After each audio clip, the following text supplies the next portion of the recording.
Hello everyone, कैसे हैं आप सभी। स्वागत करते हैं आपकी सेकंड क्लास में। इसका हम फर्स्ट पार्ट कर चुके हैं भूगोल का। इसका सेकंड पार्ट है भारतीय स्वतंत्रता संग्राम। तो देखेंगे आगे। तो इसका 160वां क्वेश्चन होगा, निम्नलिखित में से कौन काकोरी कांड से संबंधित नहीं है। तो कौन नहीं है? भगत सिंह, अशफाक उल्लाह खान, राम प्रसाद बिस्मिल, राजेंद्र लाहिड़ी। तो कौन नहीं है? तो इसका है भगत सिंह नहीं है, और ये तीनों हैं काकोरी कांड से संबंधित। इसके बारे में पढ़ेंगे। हिंदुस्तान रिपब्लिक एसोसिएशन के क्रांतिकारियों द्वारा 9 अगस्त 1925 को सहारनपुर लखनऊ लाइन पर काकोरी जाने वाली 8 डाउन मालगाड़ी को लूटा गया। जो 8 डाउन मालगाड़ी थी उसे लूटा गया। इस कांड में 29 क्रांतिकारियों को गिरफ्तार कर उन पर काकोरी षड्यंत्र कांड में मुकदमा चलाया गया। इसमें 4 क्रांतिकारियों राम प्रसाद बिस्मिल, अशफाक उल्लाह खान, रोशनलाल राजेंद्र लाहिड़ी को फांसी दे दी गई और भगत सिंह इस षड्यंत्र से संबंधित नहीं है। नेक्स्ट क्वेश्चन देखेंगे। आज़ाद हिंद फौज के सैनिकों पर चले मुकदमे की पैरवी करने वाले दल की अध्यक्षता किसने की? तो जो आज़ाद हिंद फौज के सैनिकों पर चले मुकदमे की पैरवी करने वाले दल की अध्यक्षता किसने की? तो ये आपकी की थी ऑप्शन, 1 मिनट रुकेंगे। तो इसकी की थी आपकी भूला भाई देसाई ने। किसने की थी? ऑप्शन ए, भूला भाई देसाई ने की थी। नेक्स्ट आगे चलेंगे। आज़ाद हिंद फौज के सैनिकों और अधिकारियों को गिरफ्तार कर ब्रिटिश सरकार द्वारा नवंबर 1945 में लाल किले में उन पर मुकदमा चलाया गया। यह घटना लाल किले के मुकदमों के नाम से प्रसिद्ध है। भारत के विभिन्न दलों के इस प्रकार विरोध किया तथा गिरफ्तार सैनिकों की पैरवी के लिए वकीलों का एक समूह बनाया गया, जिसे भूलालाल देसाई, पंडित नेहरू, तेज बहादुर सप्रू, कैलाश नाथ काटजू आदि थे। इस समूह का नेतृत्व अध्यक्षता एडवोकेट भूलालाल देसाई ने की थी। भारतीय राष्ट्रीय कांग्रेस की प्रथम महिला अध्यक्ष कौन थी? तो ये थी आपकी एनी बेसेंट। कौन थी? Annie Besant. भारतीय राष्ट्रीय कांग्रेस की प्रथम महिला अध्यक्ष एनी बेसेंट। कांग्रेस की प्रथम महिला श्रीमती एनी बेसेंट जो वर्ष 1917 में कांग्रेस के कलकत्ता अधिवेशन में अध्यक्षता की। भारत को अंग्रेजी दासता से मुक्त कराने के लिए यह व्यवस्थित संगठन कांग्रेस का गठन 1885 ईस्वी में किया गया था। कांग्रेस का अधिवेशन प्रत्येक वर्ष भारत के अलग अलग स्थानों पर होता था। कांग्रेस का गठन मुंबई में किया गया तथा प्रथम अधिवेशन मुंबई में हुआ था। इसमें प्रथम अध्यक्षता व्योमेश चंद्र बनर्जी ने की थी। गांधी जी किसने की थी? व्योमेश चंद्र बनर्जी ने। नेक्स्ट देखेंगे। गांधी जी ने असहयोग आंदोलन कब शुरू किया? तो इसका ऑप्शन होगा, असहयोग आंदोलन कब शुरू किया? 1920 में। गांधी जी ने असहयोग आंदोलन कब शुरू किया? 1920 में। नेक्स्ट देखेंगे। लॉर्ड कॉर्नवालिस स्थायी निम्नलिखित में कौन सम्मिलित नहीं है? तो इसमें से देखेंगे कौन सम्मिलित नहीं है। Lord Cornwallis, Lord William Bentinck, Lord Canning सती प्रथा का अंत, लॉर्ड डलहौजी सहायक संधि। तो कौन सम्मिलित नहीं है? लॉर्ड कॉर्नवालिस स्थायी बंदोबस्त, लॉर्ड विलियम बेंटिंक विलय नीति, लॉर्ड कैनिंग सती प्रथा का अंत, लॉर्ड डलहौजी सहायक संधि। तो इसमें कौन नहीं है? लॉर्ड कॉर्नवालिस स्थायी बंदोबस्त। ये सही है और सब क्या है? रॉन्ग। नेक्स्ट चलेंगे, इसके बारे में पढ़ेंगे। लॉर्ड कॉर्नवालिस स्थायी बंदोबस्त जमींदारी स्तंभदारी व्यवस्था से संबंधित है। लॉर्ड विलियम बेंटिक सती प्रथा का अंत, लॉर्ड कैनिंग 1885 क्रांति के समय गवर्नर जनरल, लॉर्ड डलहौजी विलय नीति और लॉर्ड बेनेंजली सहायक संधि प्रणाली से संबंधित है। निम्नलिखित में से प्रथम भारतीय समाचार पत्र था तो कौन सा था? बंगाल गजट। कौन सा था? बंगाल गजट प्रथम भारतीय समाचार पत्र था। प्रकाशित कब हुआ था? प्रथम भारतीय समाचार पत्र बंगाल गजट था, जिसमें 1816 ईस्वी में गंगाधर भट्टाचार्य ने प्रकाशित किया था। गंगाधर भट्टाचार्य ने प्रकाशित किया था। कब? 1816 में। किसने कहा था स्वराज्य मेरा जन्म सिद्ध अधिकार है? तो ये कहा था आपका बाल गंगाधर तिलक ने। नेक्स्ट लाइन, निम्न में से अंग्रेजों का अधिकरण के कारण सिपाही विद्रोह कब हुआ, कहाँ हुआ था? तो अवध में हुआ था। आगे चलेंगे, पढ़ते हैं थोड़ा सा। लॉर्ड डलहौजी द्वारा अधिकृत कर अंग्रेजों राज में विलय करना था, उसी की सबसे बड़ी भूल थी। उनकी सबसे बड़ी भूल थी क्योंकि अवध के लगभग प्रत्येक घर का एक सदस्य अंग्रेज सेना में था। इस कारण सिपाही विद्रोह का यह एक प्रमुख कारण बना। स्वतंत्र भारत के अंतिम गवर्नर जनरल कौन थे? तो सी राजगोपालाचारी। कौन थे? सी राजगोपालाचारी। नेक्स्ट देखेंगे, सन 1856 में निम्नलिखित गवर्नर जनरलों में से किसने यह निर्णय लिया था कि बहादुर शाह जफर आखिरी मुगल बादशाह होंगे और उनकी मृत्यु के बाद उनके किसी वंशज को बादशाह नहीं माना जाएगा? तो ये किसने कहा था? तो ये कहा था आपका लॉर्ड कैनिन ने। 1856 के गवर्नर जनरल कैनिन का फैसला किया गया था कि बहादुर शाह जफर आखिरी मुस्लिम बादशाह होंगे, उनकी मृत्यु के बाद उनके किसी भी वंशज को बादशाह नहीं माना जाएगा, उन्हें केवल राजकुमारों के रूप में मान्यता दी जाएगी। नेक्स्ट देखेंगे, ऑप्शन 170, औपनिवेशिक शिक्षा पर गांधी जी के विचारों के संबंध में निम्नलिखित कथनों में से कौन सा कथन गलत है? तो गलत पढ़ेंगे हम। अंग्रेजी शिक्षा ने अंग्रेजी शिक्षा ने पढ़ने और लिखने की अपेक्षा मौलिक ज्ञान पर अधिक बल दिया। अंग्रेजी में दी जा रही शिक्षा ने भारतीयों को अपने सामाजिक परिवेश से काट दिया। औपनिवेशिक शिक्षा ने भारतीयों के मस्तिष्क में हीनता का भाव पैदा कर दिया। पश्चिमी शिक्षा में जीवन के अनुभवों और व्यवहारिक ज्ञान की अपेक्षा पाठ्य पुस्तकों पर अधिक बल दिया। तो इसका राइट ऑप्शन क्या होगा आपके हिसाब से? तो इसका राइट ऑप्शन होगा आपका ए, अंग्रेजी शिक्षा ने पढ़ने और लिखने की अपेक्षा मौलिक ज्ञान पर अधिक बल दिया। आगे चलेंगे, तो इसका ये गलत ऑप्शन था। नेक्स्ट क्वेश्चन, 1857 के विद्रोह के तत्काल बाद ब्रिटिश सरकार की प्रशासनिक नीतियों में आए परिवर्तन के संदर्भ में निम्नलिखित दो कथनों पर विचार कीजिए। ब्रिटिश संसद ने 1858 में एक नया कानून पारित किया और ईस्ट इंडिया कंपनी के सभी अधिकार ब्रिटिश साम्राज्य के हाथों में सौंप दिए।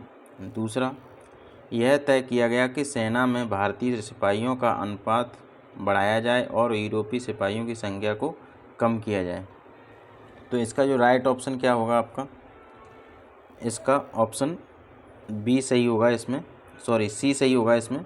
सी में क्या है? पहला सही है एकदम और दूसरा गलत है। तो इसमें थोड़ा सा पढ़ लेते हैं। 1857 के विद्रोह के बाद ब्रिटिश संसद ने एक नया अधिनियम भारत सरकार अधिनियम 1858 पारित किया, जिसमें क्या क्या प्रावधान थे? ईस्ट इंडिया कंपनी के सभी अधिकार ब्रिटिश साम्राज्य के हाथों में सौंप दिए गए और गवर्नर जनरल का पद बदलकर भारत का वायसराय कर दिया गया। यह प्रथम वायसराय लॉर्ड कैनिन थे। भारत का प्रथम साम्राज्य द्वारा नियुक्त 15 सदस्यीय एक परिषद को सौंप दिया गया, जिसका अध्यक्ष मुख्य राज्य सचिव या भारत राज्य सचिव के नाम से विभूषित हुआ। नेक्स्ट देखेंगे, 1857 के विद्रोह के बाद ब्रिटिश सरकार द्वारा सेना में पुनर्गठन के लिए स्थापित पील कमीशन की रिपोर्ट पर सेना में भारतीयों की तुलना में यूरोपियों का अनुपात बढ़ा दिया गया, ना कि घटा दिया। क्वेश्चन में बोला था घटा दिया गया था। नेक्स्ट क्वेश्चन, दक्षिण भारत में नमक सत्याग्रह के एक वयोवृद्ध राष्ट्रवादी नेता निम्नलिखित में कौन थे? तो इसका जो राइट आंसर होगा आपका क्या होगा? तो इसका राइट आंसर होगा बी ऑप्शन। कौन सा? सी राजगोपालाचारी। दक्षिण भारत तमिलनाडु में नमक सत्याग्रह के एक वृद्ध राष्ट्र नेता सी राजगोपालाचारी थे। इन्होंने तिरुचेनोगोल्डा आश्रम से तिरुचिरापल्ली के वेदारण्य तक नमक यात्रा की। महात्मा गांधी ने 12 मार्च 1930 को ऐतिहासिक नमक यात्रा की शुरुआत साबरमती आश्रम से की तथा 24 दिन बाद 5 अप्रैल 1930 को दांडी में सांकेतिक रूप से नमक कानून तोड़ा। यही सविनय अवज्ञा आंदोलन की शुरुआत हुई। यहीं से क्या हुई? सविनय अवज्ञा आंदोलन की शुरुआत हुई। नेक्स्ट पढ़ेंगे 173वां क्वेश्चन होगा आपका। 1906 में हुए साम्राज्य संग्राम के विद्रोह 100 ग्राम संगमा के विद्रोह। 1906 में 100 ग्राम संगमा के विद्रोह का कारण क्या था? अंग्रेजों द्वारा निर्धारित व्यापार की समानता शर्तों के विरुद्ध बंगाल में मुस्लिम व्यापारियों का उठ खड़ा होना, नील के बागान मालिकों के विरुद्ध चंपारण के किसानों ने विद्रोह किया, गुजरात में पाटीदार किसानों को अंग्रेजों द्वारा सौंपे गए भारी लगान के खिलाफ विद्रोह, असम में आदिवासी समूहों द्वारा किया गया औपनिवेशिकवाद कानून। तो यही ऑप्शन आपका राइट होगा, डी ऑप्शन। नेक्स्ट देखेंगे ब्रिटिश, छोटा कर लेते हैं थोड़ा, क्वेश्चन भी इसमें आ जाए। ब्रिटिश सरकार ने सन 1927 में भारत में अपने अगुवाई में साइमन कमीशन भेजा, जिसका विरोध किया गया क्योंकि इस आयोग में कोई भारतीय प्रतिनिधि नहीं था। इसका ए ऑप्शन क्या होगा? राइट होगा। नेक्स्ट देखेंगे 29 मार्च 1857 के बैरकपुर में अपने अफसरों पर हमला करने के आरोप में निम्नलिखित में से कौन सा फांसी पर लटका दिया गया? तो मंगल पांडे को क्या फांसी पर लटका दिया? कब? 29 मार्च 1857 को बैरकपुर में मंगल पांडे को अपने अफसरों पर हमला करने का आरोप 8 अप्रैल 1857 को फांसी पर लटका दिया। कब? 8 अप्रैल 1857 को। अंग्रेजों की सर्वोच्चतम नीति के संबंध में निम्नलिखित में से कथनों में से कौन सा कथन सही है? इसने इस बात पर बल दिया कि प्राच्य जानकारी के विपरीत यूरोपीय जानकारी देने का तरीका व्यावहारिक रूप से लाभकारी है। इसने घोषणा किया कि इंग्लैंड में कोई अन्य व्यापार करने वाला समूह ईस्ट इंडिया कंपनी की स्पर्धा नहीं कर सकेगा। इसने घोषणा किया कि यदि भारतीय शासक की मृत्यु बिना पुरुष वारिस के होती है तो उसे साम्राज्य का अधिग्रहण कर लिया जाएगा। कंपनी का दावा था कि उसकी सत्ता सर्वोच्च है, इसलिए वह भारतीय राज्यों से ऊपर है। तो इसका डी ऑप्शन एकदम राइट होगा। अंग्रेजों की सर्वोच्चता की जो नीति थी के तहत अंग्रेजों स्वयं को सर्वोच्च समझते थे तथा उनका मानना था कि सिर्फ वे ही भारतीय सत्ता के लिए उपयुक्त हैं, वह भारतीय राज्यों में सबसे ऊपर हैं। रॉलेट एक्ट अधिनियम 1919 का विरोध किया गया क्योंकि इसमें मुसलमानों के लिए पृथक निर्वाचन क्षेत्र का अधिकार प्रदान किया गया था।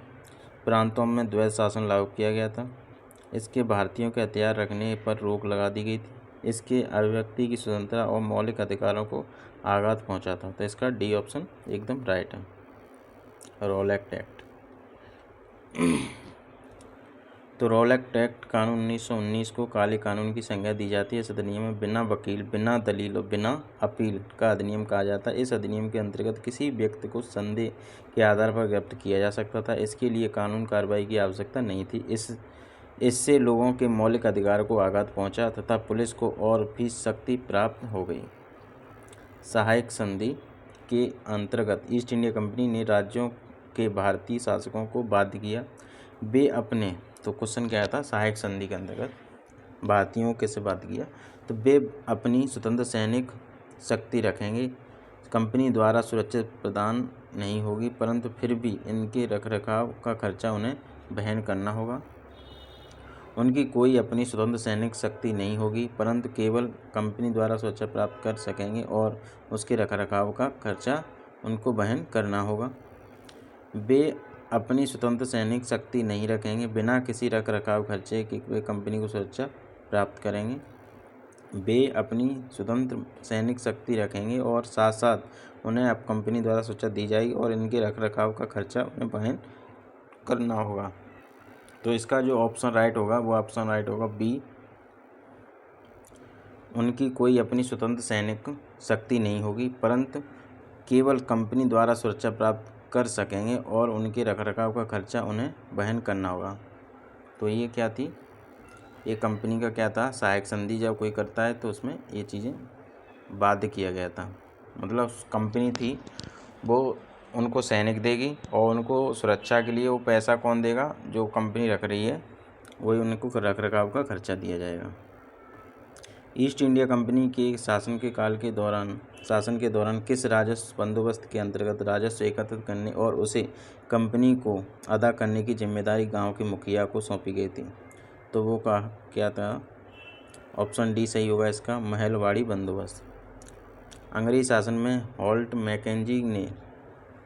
मैकेंजी के द्वारा 1822 ईस्वी में महलवाड़ी प्रथा का प्रतिपादन किया गया था। यह प्रथा राजस्व वसूलने की एक व्यवस्था थी जिसे गंगा का दोआब पश्चिमी उत्तर प्रदेश और पंजाब तथा मध्य भारत के मुख्य भागों में लागू किया गया था। इस व्यवस्था के अंतर्गत कंपनी गांव के मुखिया के साथ राजस्व के लिए अनुबंध करते तथा गांव का राजस्व वसूलने तथा जमा करने का दायित्व गांव के मुखिया को सौंप दिया जाता था। आंध्र प्रदेश में वंदे मातरम आंदोलन का निम्नलिखित में किसके नाम से जाना जाता है? तो स्वदेशी। किस नाम से जाना था? स्वदेशी, वंदे मातरम। बंगाल के विभाजन के फलस्वरूप भारत में स्वदेशी आंदोलन की शुरुआत हुई। यह आंदोलन पूरे भारत में चल रहा था। इस समय आंध्र प्रदेश में वंदे मातरम आंदोलन चला, जो स्वदेशी आंदोलन के रूप में चला गया। बेगम हजरत महल ने अंग्रेजों के विरुद्ध विद्रोह भड़काने के लिए निम्नलिखित में किस नगर में सक्रिय? तो बेगम हजरत में कहाँ से थी? लखनऊ से। नेक्स्ट देखेंगे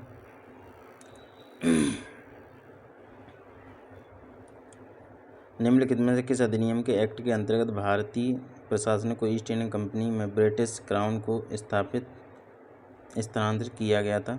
तो 1858 अधिनियम में। 1858 के विद्रोह में परिणाम स्वरूप 1857 के विद्रोह के परिणाम स्वरूप 1858 में एक्ट पारित किया गया। इस एक्ट के तहत भारतीय प्रशासनों के संचालन का कार्य कंपनी से ब्रिटिश क्राउन को स्थानांतरित कर दिया गया था तथा क्राउन अपने प्रतिनिधियों के माध्यम से भारतीयों के प्रशासन का कार्य चलाने लगे। भारतीय स्वतंत्रता संग्राम में दांडी मार्च को किसकी शुरुआत माना जाता है? तो सविनय अवज्ञा आंदोलन की।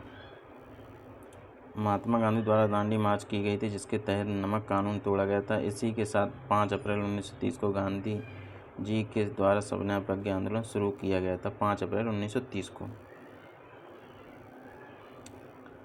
1857 के विद्रोह के परिणाम के रूप में निम्नलिखित में से कौन सा परिवर्तन ब्रिटिश संसद द्वारा लाया गया था? ब्रिटिश कैबिनेट के एक सदस्य को भारत के लिए राज्य सचिव नियुक्त किया गया था। उनके प्रभुत्वशाली हिंदू और मुस्लिम नागरिकों की जमीन और संपत्ति जब्त कर ली गई जिन्होंने विद्रोह का समर्थन किया था। पठान और सिख सैनिक के ब्रिटिश भारतीय आर्मी के साजिश शामिल होने पर प्रतिबंध लगाया गया था। देश के सभी शासन अध्यक्षों को यह चेतावनी दी गई कि यदि वे किसी भी विद्रोह का समर्थन करते हैं तो उनके विरुद्ध सैनिक कार्रवाई की जाएगी। तो इसका ए ऑप्शन सही होगा।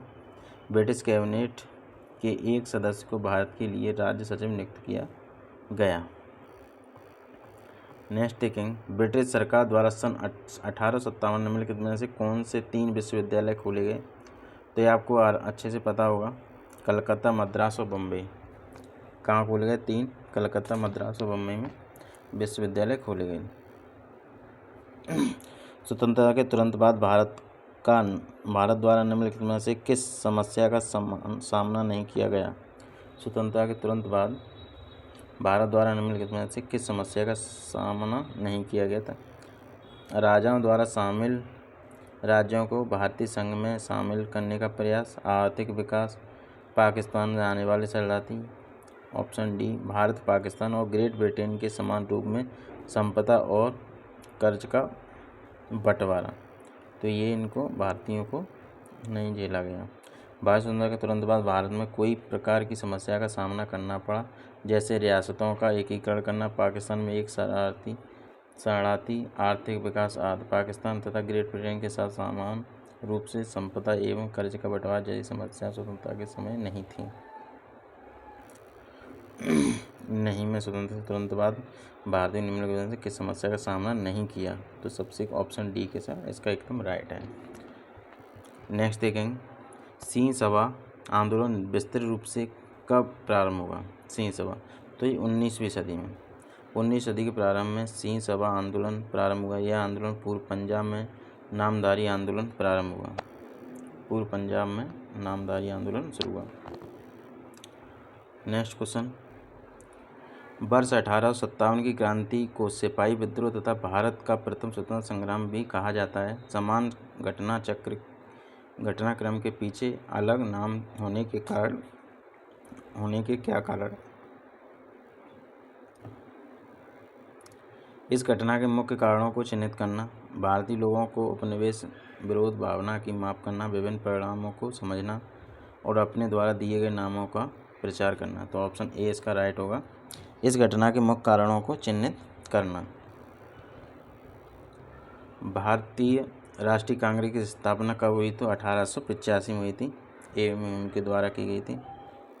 नेक्स्ट देखेंगे, सिद्धू व कान्हू का संबंध किससे है? तो संथाल विद्रोह से। कौन सा? सिद्धू और कान्हू का संबंध किससे? संथाल विद्रोह से। भारत में सांप्रदायिक मतदान क्षेत्र प्रारंभ किए गए। तो माल्टे मिल्टो सुधार 1909 द्वारा। भारत में सांप्रदायिक मतदान क्षेत्र कब आरंभ किया? माल्टे मिल्टो 1909। चोरी चोरा की घटना संबंध किससे है? वह असहयोग आंदोलन से। 5 फरवरी 1922 को उत्तर प्रदेश में स्थित चोरी चोरा कांड की भीड़ में द्वारा पुलिस थाने को जला दिया गया था। 23 पुलिस कर्मियों को मारे गए। इस हिंसक प्रक्रिया को देखते हुए गांधी जी ने असहयोग आंदोलन को वापस ले लिया और आंदोलन को स्थगित कर दिया। स्वराज पार्टी के संस्थापक कौन थे? तो मोतीलाल नेहरू एक थे। कौन थे? मोतीलाल नेहरू। 1922 में गांधी जी द्वारा असहयोग आंदोलन समाप्त करने के बाद प्रमुख कांग्रेसी नेता मोतीलाल नेहरू और CR दास ने 1923 में इलाहाबाद में स्वराज पार्टी की स्थापना की। किसने? CR दास को पूछा ज़्यादा जाता है ऑप्शन में, तो ध्यान रखेंगे इसमें मोतीलाल नेहरू था। अब की बार जो क्वेश्चन आपको आया तो CR दास को देखने मिल सकते हैं। नेक्स्ट देखेंगे, सूची मिलाना है। सुरेंद्र नाथ बनर्जी, दादा भाई नौरोजी, सुभाष चंद्र बोस और महात्मा गांधी। तो इन्हें सूची मिलाना है कौन कौन सी बुक लिखी। तो इसका ऑप्शन देखेंगे हम, आप मिलाइए। इसका जो ऑप्शन होगा सुरेंद्र नाथ बनर्जी का कौन सा होगा? सुरेंद्र नाथ बनर्जी कौन सी है आपकी? ए नेशनल इन मेकिंग, ठीक है। और दादा भाई नौरोजी ने कौन सी लिखी है? दादा भाई नौरोजी की है poverty and un-British rule in India. अब सुभाष चंद्र बोस की कौन सी है? सुभाष चंद्र बोस की देखेंगे द इंडिया स्ट्रगल। कौन सी है? The India struggle. अब गांधी जी की कौन सी है? हिंद स्वराज। तो महात्मा गांधी की Hind Swaraj, Subhash Chandra Bose the Indian struggle, दादा भाई नौरोजी कौन सी है? Poverty and un-British rule in India, और सुरेंद्र नाथ बनर्जी की ए नेशनल इन मेकिंग। तो ये इनकी बुक है। 1900। अब देखें निम्नलिखित में कौन सा सही सुमेलित युग्म नहीं है। तो सही देखें कॉर्नवालिस स्थायी बंदोबस्त सही है क्या? विलियम बेंटिंक सती प्रथा का उन्मूलन और लेटिन वर्नाकुलम एक्ट और रिपन रोलेक्ट एक्ट। तो इसका बताएंगे आप कौन सा सही है।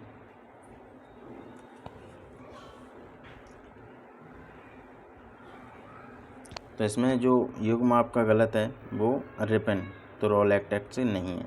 तो कॉर्नवालिस स्थायी बंदोबस्त सही है। विलियम बेंटिंक सती प्रथा और सती प्रथा उन्मूलन एक्ट है। लेटिन कन्नाबुलस एक्ट, ठीक है, प्रेस पे जो एक्ट वो लगाया गया था, रोक लगाई गई थी उससे संबंध।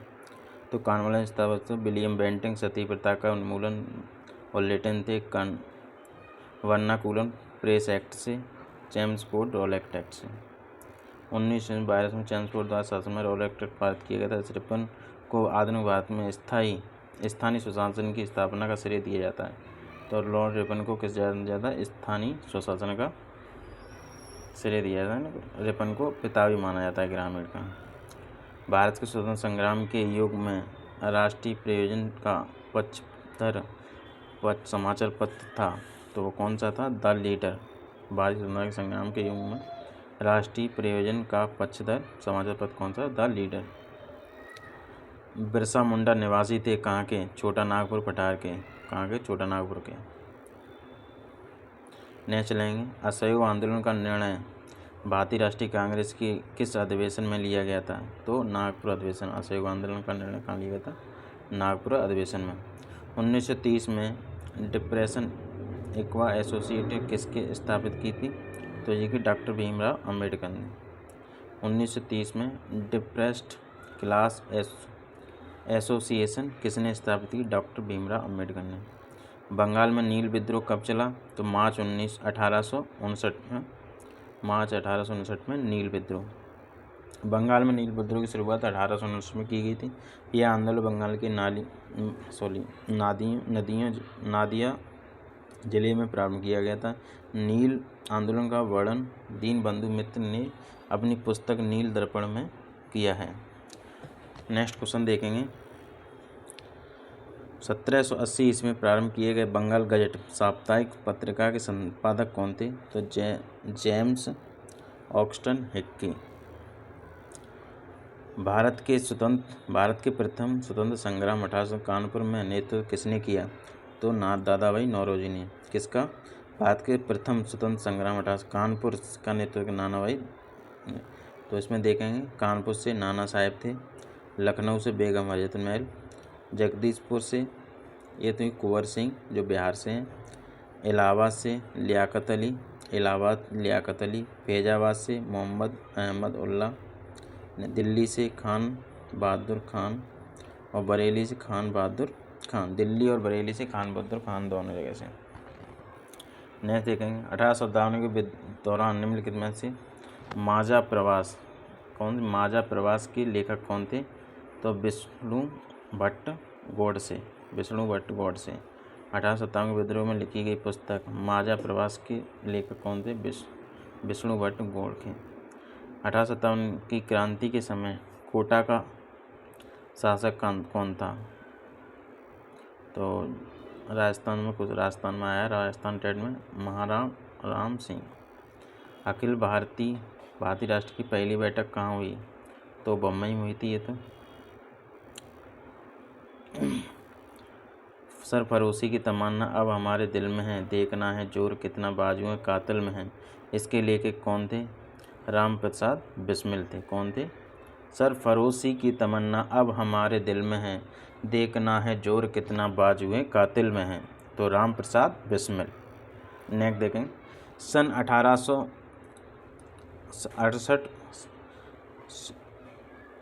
1878 ईस्वी में वर्नाकुलम प्रेस एक्ट के माध्यम से ब्रिटिश सरकार ने क्या किया? तो भारतीय जो भाषाओं के समाचार पत्रों पर प्रतिबंध लगा दिया था। तो वर्नाकुलम जो एक्ट था उस पर क्या किया था?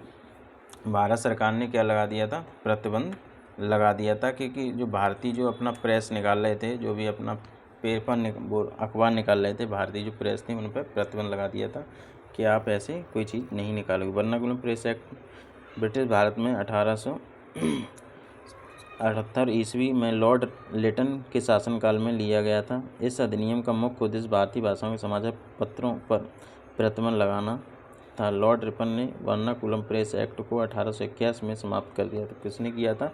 लॉर्ड रिपन ने। और इसको चालू किसने किया था? लगाया किसने था? लॉर्ड लिटन ने लगाया था और लॉर्ड रिपन ने इसे समाप्त कर दिया था। ध्यान रखेंगे इस बात को, इम्पोर्टेंट है। तो चालू कब हुआ? 1878 में और ख़त्म हुआ 1881 में। तो कितने साल हो गए आपके? 3 साल हो गए। 3 साल बाद इसे ख़त्म कर दिया। कृषि के क्षेत्र में 3 कटिया व्यवस्था का संबंध किस राज्य से है? तो ये आपका बिहार से था। गांधी जी ने इसको ख़त्म किया था जाके वहाँ पर। मेरे शरीर पर किया गया लाठी का एक एक प्रहार ब्रिटिश साम्राज्य के कफन की नील सिद्ध होगा, यह कथन किसका था? तो लाला लाजपत राय का। साइमन कमीशन वर्ष 1928 में भारत आया, जिसके विरोध पूरे भारत में किया गया था। इस विरोध के फलस्वरूप चार्ज में लाला लाजपत राय घायल हो गए और उनकी मृत्यु हो गई और लाला लाजपत ने अपनी मृत्यु के पूर्व कहा था, मेरे शरीर पर किया गया लाठी का एक एक प्रहार ब्रिटिश साम्राज्य के कफन की नींव सिद्ध होगा। भारत में पूर्ण स्वराज्य की मांग कांग्रेस के किस अधिवेशन में पारित की गई थी? तो 1900 लाहौर अधिवेशन में 1929 में। अखिल भारतीय किसान सभा का गठन कब हुआ? तो एक हुआ था 1936 में। अखिल भारतीय किसान सभा का कब हुआ था? 1936 में। नेक्स्ट देखेंगे, बारदौली आंदोलन का नेतृत्वकर्ता कौन था? तो ये था सरदार वल्लभ भाई पटेल, बारदौली आंदोलन के। नेक्स्ट देखेंगे, यंग इंडिया नामक पुस्तक के लेखक कौन है? महात्मा गांधी। यंग इंडिया नामक किसने लिखी थी? महात्मा गांधी ने। जेलियांगरोंग नामक आदिवासी आंदोलन का नेता निम्नलिखित में कौन था? तो कौन था? जादू नाग। कौन था? जादू नाग। ब्रिटिश सरकार द्वारा पारित रॉलेट एक्ट के विरोध में सभा कहाँ से हो रही थी? तो जलियांवाला बाग में हो रही थी। सन 1857 की क्रांति के समय गवर्नर जनरल कौन था? तो अभी हमने देखा लॉर्ड कैनिंग थे। किस स्थान में 1857 के विद्रोह सिपाही विद्रोह का प्रथम घटना हुई? तो बैरकपुर में। तो 1857 की क्रांति की प्रथम घटना बैरकपुर में मंगल पांडे द्वारा की गई थी। यह चरबिहारी कास्ते को घटना हुई थी, चरबिहारी कास्ते को लेके। अगस्त 1930 में इस राज्य के किस स्थान में जंगल सत्याग्रह, कौन सा? जंगल सत्याग्रह हुआ? तो कहाँ हुआ? तमोरा में। सॉरी, तमोरा में नहीं, गलत हो गया, रुई-नवा गांव में। तो रुद्री-नवा गांव में क्या हुआ था? कौन सा सत्याग्रह? जंगल सत्याग्रह, रुद्री-नवा गांव। तो पढ़ लें, छत्तीसगढ़ राज्य में प्रथम जंगल सत्याग्रह 1922 ईस्वी में सिहावा नगरी रायपुर में तथा विद्युतीय सत्याग्रह 1930 में रुद्री-नवा गांव में हुआ था। किस गवर्नर जनरल के भारतीय राज्यों के प्रति सहायक संधि की अपनाई थी? किसने अपनाई थी? लॉर्ड बेनेगल ने। तो गवर्नर जनरल लॉर्ड बेनेगल द्वारा भारतीय राज्यों के प्रति सहायक संधि की नीति को प्रतिपादित किया था। सहायक संधि करने वाला भारत का प्रथम राज्य हैदराबाद था। तो ये हमारे क्वेश्चन जो थे पॉलिटी से थे, जो हमारे जो भी विद्रोह हुए उनसे थे। आगे भी देखेंगे, कंटिन्यू करेंगे। इस क्लास को यहीं समाप्त करते हैं। थैंक यू सो मच साथियों, बाय बाय।